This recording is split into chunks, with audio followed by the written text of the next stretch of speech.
বিসমিল্লাহির রহমানির রহিম। প্রিয় বন্ধুরা, আসসালামু আলাইকুম ওয়া রাহমাতুল্লাহি ওয়া বারাকাতুহু। ইদানিং মানুষের নানা ধরনের রোগ ব্যাধি ধরা পড়ছে। নতুন নতুন রোগে মানুষ আক্রান্ত হয়ে যাচ্ছে। এমন এমন রোগে মানুষ আক্রান্ত হচ্ছে যে রোগের কোনো চিকিৎসা, কোনো ঔষধ এখনো পর্যন্ত আবিষ্কার হয়নি। অনেক লোক আছে ক্যান্সারে আক্রান্ত, ব্লাড প্রেসারে আক্রান্ত, ডায়াবেটিসে আক্রান্ত, হৃদরোগে আক্রান্ত, হার্টে ব্লক, বাত ব্যথায় আক্রান্ত, টিউমারে আক্রান্ত, পিত্তথলির পাথর, কিডনিতে পাথর সহ এমন কঠিন কঠিন রোগে মানুষ ডাক্তার, চিকিৎসা, ঔষধের পেছনে জীবনের সব পুঁজি খরচ করে ফেলে। জায়গা জমি সব বিক্রি করে, বাড়ি ভিটা বিক্রি করে চিকিৎসা করে, কিন্তু তবুও শেষ রক্ষা হয় না। আজ আমি এমন এমন কিছু কোরআন হাদিসের দোয়া, আমল এবং ওজিফা বলবো, যেসব দোয়া, আমল, ওজিফা করলে ইনশাআল্লাহ আপনাকে আর এমন মারাত্মক কঠিন রোগে আক্রান্ত হতে হবে না। ক্যান্সার, টিউমার এমন কঠিন রোগ আপনার হবে না, হলেও তার জন্য ডাক্তারের কাছে যেতে হবে না, বরং এই আমলের বরকতে আল্লাহ তাআলা আপনাকে সুস্থতা দান করবেন। প্রত্যেকের জন্য আজকের আমলগুলি খুবই গুরুত্বপূর্ণ হবে। তাই যারা সুস্থ আছেন তারা আজীবন সুস্থ থাকার জন্য এই আমলগুলি শিখে নেবেন, আর যাদের অলরেডি অসুখ হয়ে গেছে তারা সুস্থতার জন্য এই সহজ আমলগুলি আজ থেকে করা আরম্ভ করবেন। ইনশাআল্লাহ আপনার যত বড় রোগী হোক না কেন, আল্লাহ তাআলা আপনাকে শেফা দান করবেন। যেহেতু কয়েকটি দোয়া এবং আমল আলোচনা করব, তাই প্রতিটি দোয়া আমল বুঝার জন্য শেষ পর্যন্ত খুব মনোযোগ দিয়ে শুনবেন। প্রথমত, আল্লামা ইবনে কাইয়িম রহমতুল্লাহ আলাইহি বলেন, আমি একবার সফরে ছিলাম। সফর অবস্থায় আমি খুবই অসুস্থ হয়ে গেলাম। এমন অসুস্থতা আমি জীবনে বোধ করিনি।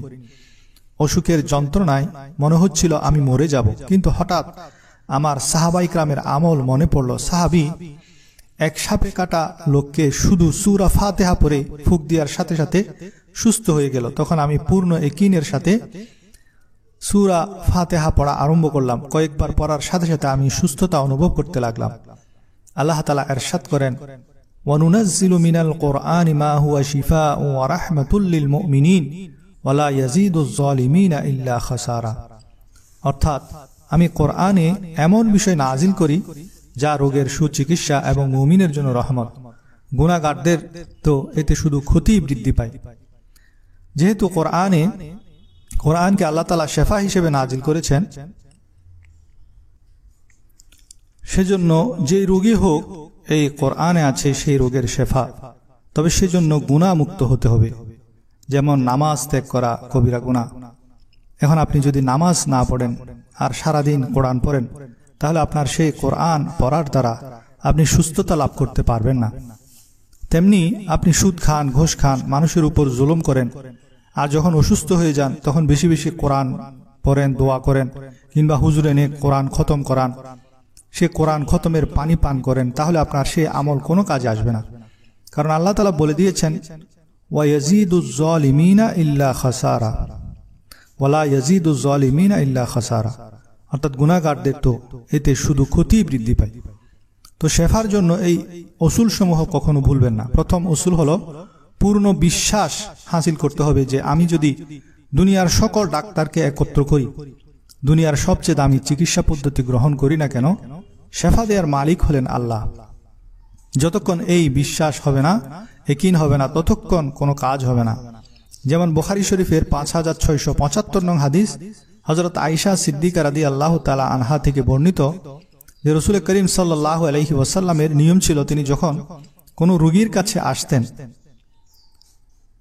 কিংবা তার নিকট যখন কোনো রোগীকে আনা হতো, তখন তিনি বলতেন, আযহিবিল বাআসা রাব্বান নাস আশফি ওয়া আনতা শাফি লা শিফা ইল্লা শিফাউক শিফাআন লা ইউগাদিরু সাকামা।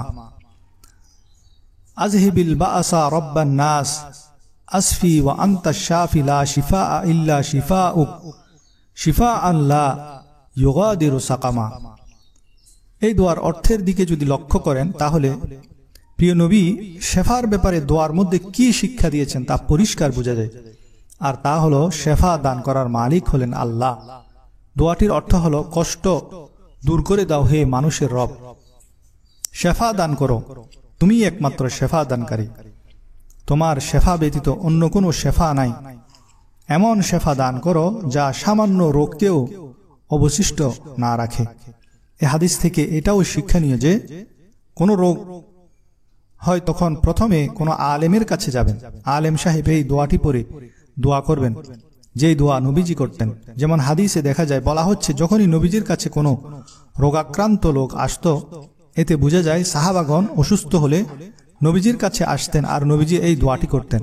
কিন্তু আর নবীজি কোনো রোগীকে দেখতে যেতেন তখনও এই দোয়াই করতেন। প্রথমে দোয়া, তারপর দাওয়া। ডাক্তারের কাছে যাওয়া নিষেধ নাই, তবে ডাক্তারের কাছে যাওয়ার আগে দোয়ার দরকার, তাতে চিকিৎসাতে বরকত হয়। দ্বিতীয় আমল হলো দুনিয়ার সকল দুঃখ, কষ্ট, বিপদ, রোগ, শোক এসব থেকে বাঁচার জন্য আল্লাহর জিকির, এর থেকে বড় কোনো ওজিফা নেই। সকাল সন্ধ্যার দোয়া জিকির সমূহ নিয়মিত করা এবং প্রত্যেক নামাজের পর মাত্র 4 মিনিটের আমল। আমরা অধিকাংশ সময় নামাজের পর এই 3-4 মিনিটের আমলকে ছেড়ে দেই শুধু পয়সা কামানোর জন্য, ব্যবসার জন্য। কিন্তু এটা ভাবি না যে এই পয়সা, এই টাকা, এই ব্যবসায় উন্নতি এইসব আল্লাহ দিবেন। হযরত আবু দারদা রাদিয়াল্লাহু তাআলা আনহু বর্ণনা করেন, আমরা একবার রাসূলুল্লাহ সাল্লাল্লাহু আলাইহি ওয়াসাল্লামকে বলি, হে আল্লাহর রাসূল, ধনী ব্যক্তিরা সওয়াবের ক্ষেত্রে আমাদের ছাড়িয়ে যাচ্ছে। তারা হজ করেন, আমরা হজ করি না। তারা যুদ্ধ করেন, জিহাদ করেন, আমরা শরীক হতে পারি না। তখন নবী করিম সাল্লাল্লাহু আলাইহি ওয়াসাল্লাম বললেন, আমি কি তোমাদেরকে এমন আমলের কথা বলবো যেটা তোমরা করলে তাদের হজ, জিহাদ আমল করার চেয়ে বেশি সওয়াব তোমরা পাবে? আর সেটা হলো প্রতি নামাজের পর তোমরা 33 বার সুবহানাল্লাহ, 33 বার আলহামদুলিল্লাহ এবং 34 বার আল্লাহু আকবার পড়বে। তাহলে যে ব্যক্তি দিনে 5 নামাজের পর এই আমলগুলি করবে, যাতে মাত্র সারা দিনে মিলিয়ে 15 থেকে 20 মিনিট সময় ব্যয় হবে, তাহলে তার আমল নামায় প্রতিদিন 5টি হজের সওয়াব লিপিবদ্ধ হবে, জিহাদে অংশগ্রহণের সওয়াব লিপিবদ্ধ হবে। তো দুনিয়াতে এমন কোনো রোগ নাই যার চিকিৎসাবাদ ঔষধ আল্লাহ তাআলা দান করেননি। আপনারা চিন্তা করছেন ক্যান্সারের ঔষধ কোথায়, সুগারের ঔষধ কোথায়?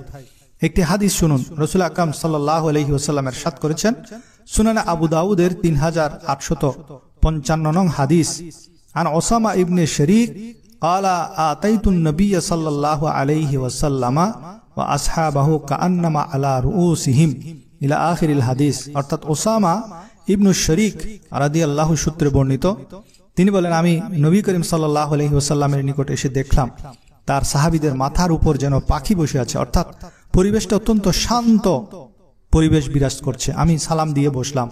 অতঃপর এদিক সেদিক থেকে কিছু বেদুইন এসে বলল, হে আল্লাহর রাসূল, আমরা কি চিকিৎসা ব্যবস্থা গ্রহণ করব? তো তিনি বললেন, তোমরা চিকিৎসা ব্যবস্থা গ্রহণ করো, কেননা মহান আল্লাহ একমাত্র বার্ধক্য ছাড়া সকল রোগেরই ঔষধ সৃষ্টি করেছেন। আবার ইবনে মাজাহ শরীফের 3438 নং হাদিস, আন আব্দুল্লাহ ইবনে মাসউদ আনিন নবী সাল্লাল্লাহু আলাইহি ওয়াসাল্লাম আন্নাহু ক্বাল মা আনজালাল্লাহু দাআন ইল্লা আনজালা লাহু দাওয়াউন। আব্দুল্লাহ বিন মাসউদ রাদিয়াল্লাহু থেকে বর্ণিত, নবী করিম সাল্লাল্লাহু আলাইহি ওয়াসাল্লাম বলেছেন, এমন কোন রোগ নেই যা আল্লাহ যার ঔষধ অবতীর্ণ করেননি। তো যার কাছে এলেম আছে সে চিকিৎসা করে নেই, আর যে জাহেল সে চিকিৎসা থেকে মাহরুম থাকে। মুসলিম শরীফের 5871 নং হাদিস, আন জাবিরিন আন রাসূলিল্লাহি সাল্লাল্লাহু আলাইহি ওয়াসাল্লাম আন্নাহু ক্বাল লিকুল্লি দাইন দাওয়াউন ফাইজা উসিবা দাওয়াউদ দাই বারাআ বিইذনিল্লাহি আযজা ওয়া জাল। জাবের রাদিয়াল্লাহু থেকে বর্ণিত, রাসূলুল্লাহ সাল্লাল্লাহু আলাইহি ওয়াসাল্লাম বলেছেন, প্রত্যেক রোগের জন্য ঔষধ আছে। যখন রোগের সঠিক ঔষধ নিরূপিত হয় তখন মহান আল্লাহর হুকুমে সেই রোগটি সেরে ওঠে। অতএব দোয়া, আমল, কোরআনী তদবিরও করতে হবে, গুনাহ থেকে বেঁচে থাকতে হবে, সাথে সাথে যথাযথ চিকিৎসাও করতে হবে। সঠিক ঔষধ নিরূপণের জন্য অভিজ্ঞ ডাক্তারের কাছে যেতে হবে। এখন অনেক ডাক্তার আছে রোগ সম্পর্কে না জেনে আন্তাজে প্রচুর ওষুধ দিয়ে দেন, আর ফলে রোগীর আরো ক্ষতি হয়। তো নবী করিম সাল্লাল্লাহু আলাইহি সাল্লাম কোন সময় দোয়া করার পর রোগীকে সেই রোগের প্রকৃত চিকিৎসকের কাছে পাঠিয়ে দিতেন।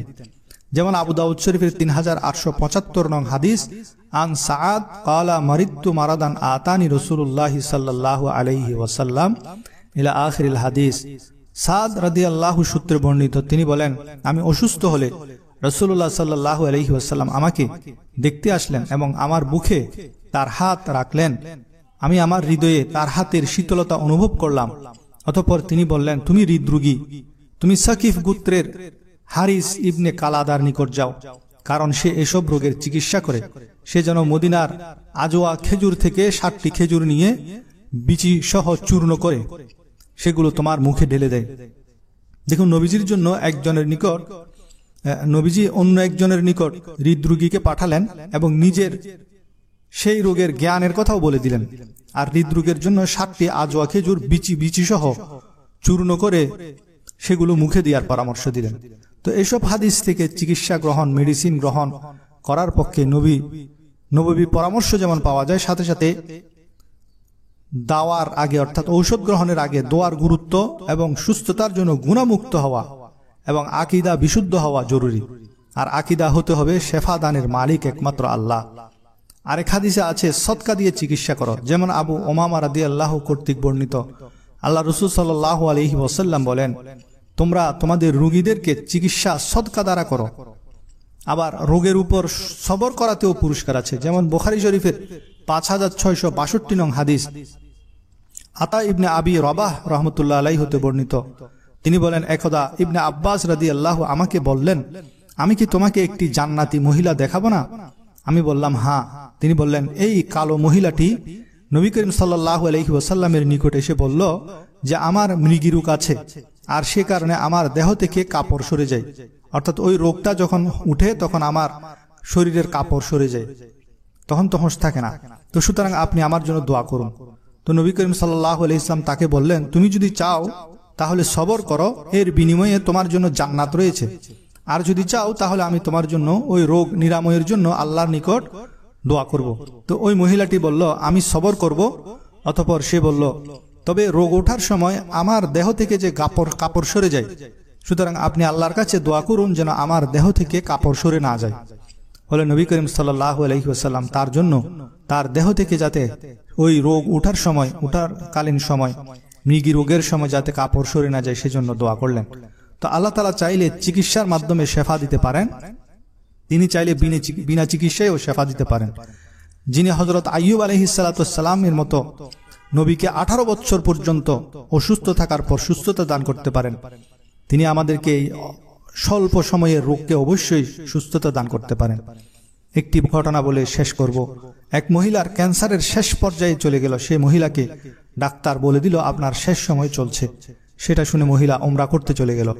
ওমরা থেকে ফিরে এসে আবার ডাক্তারের কাছে গেল। ডাক্তার মহিলাকে আবার পরীক্ষা নিরীক্ষা দিল, কিন্তু তার শরীরে ক্যান্সারের কোনো বংশও নাই। এটা দেখে ডাক্তার হয়রান, অবাক হয়ে গেলেন। মহিলাকে প্রশ্ন করলেন সে কি করেছে যার কারণে তার শরীর থেকে যে ক্যান্সার দূর হয়ে গেল। মহিলা জবাব দিল, আমি আপনার কথা শোনার পর মৃত্যুর জন্য দেশে অপেক্ষা না করে আমি মক্কায় চলে গেলাম। আমি চিন্তা করলাম মৃত্যু হলে দরকার হলে মক্কাই হবে, কাবা ঘর তাওয়াফ করতে করতে হবে। তো সেখানে আমি তাওয়াফ করলাম আর বেশি বেশি জমজমের পানি পান করলাম আর দোয়া করলাম, ফলে দিন দিন সুস্থতা অনুভব করতে লাগলাম। এই কথা শুনে ডাক্তার অবাক হলেন। আসলে আল্লাহ তাআলা হলেন প্রকৃত শেফা দানকারী। আল্লাহ রাব্বুল আলামিন আমাদেরকে যা কিছু শুনেছি তা বুঝার এবং আমল করার তৌফিক দান করুন, আমিন।